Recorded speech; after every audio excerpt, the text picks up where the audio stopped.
I pozdrav svima ljudi, dobrodošli u prvi tutorial na mom kanalu i ovaj tutorial je o tomu kako napraviti top u Minecraft. Znači ovo vrijedi za, kako se zove, i za na kompjuteru Minecraft i za na mobitelu, ali za 0.14.0 verziju, ne za one ostale.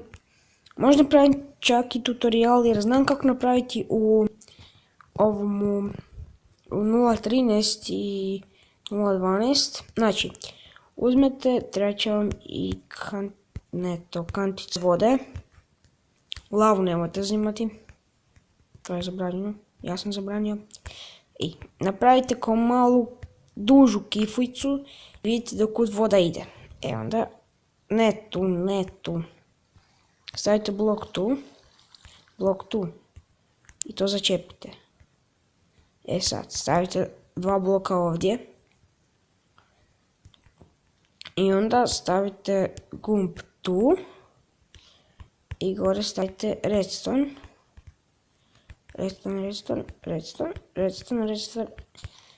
Ne znam zašto neki govoriju crveni kamen, zapravo to govore Srbi. Ja ne govorim crveni kamen.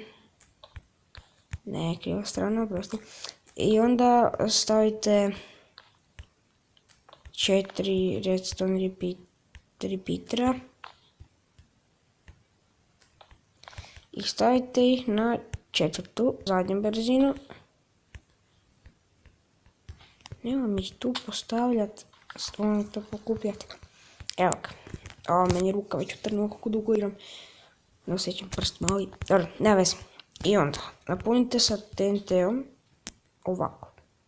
Stavite jedan TNT tu, jedan TNT tu i kliknite gumb.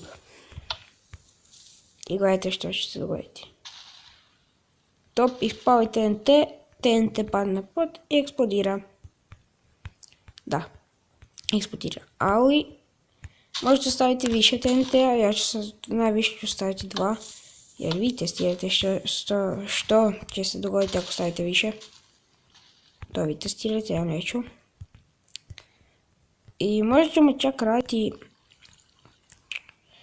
kako se zove, kako napraviti automatsku farmu. Da, automatsku farmu. Zapravo poluautomatsku i vi isto morate nešto učiniti, ali jako je dobra, zakon. Ne morate se uopće mučiti, samo kliknite gumb. Ili povučite ručicu. Meni bolje ručice, ja više volim ručice nego gumbe. A ostavio sam to gumb da ne moram 3 puta kliknuti. I radit ćemo kako napraviti, kako se zove, top, ali ne u 0.14.0 nego u 0.13.0 verziji. Ovo je 0.14.0. U 0.13.0 lagano, trebam samo, to ne možete napraviti u survivalu, možete napraviti jedno u kreativ, treba vam, kako se zove, ono skroz na podu. Sad ću samo malo da pogledam, kako se zove, bedrock, trebam upaljači, trebam,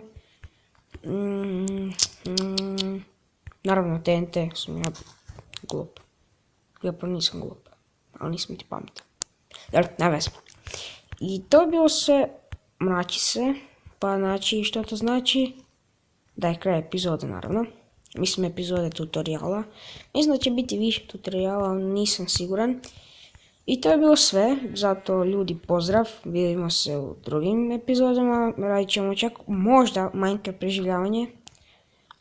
Možda čak ćemo raditi multiplayer Minecraft preživljavanje. Ne znam, točno, vidjet ćemo u budućnosti. Možda čak za par mjeseci izađe Minecraft preživljavanje, zato lajkajte, subscribeajte, pretplatite se, podijelite sa prijateljima ako ne znate, to je jako lagano, samo stisnite kostrelicu. Dobro, nije bitno, vjerojatno znate, ja sam glup jer vam to objašnjavam. To je bilo sve od toga, zato kliknut ću ovaj gumb i doviđenja ljudi, vidimo se u drugom videu.